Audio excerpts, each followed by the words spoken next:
Nu fingalle dubbiin diaspora kun nu fingalle Nakkalensa akka keransa baroda baane akka looni marracha galuni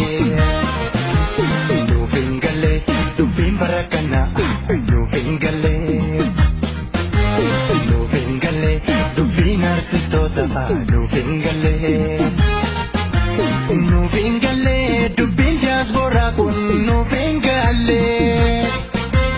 Nakkagoota akka dira daadacha baane akka saree gurra galuni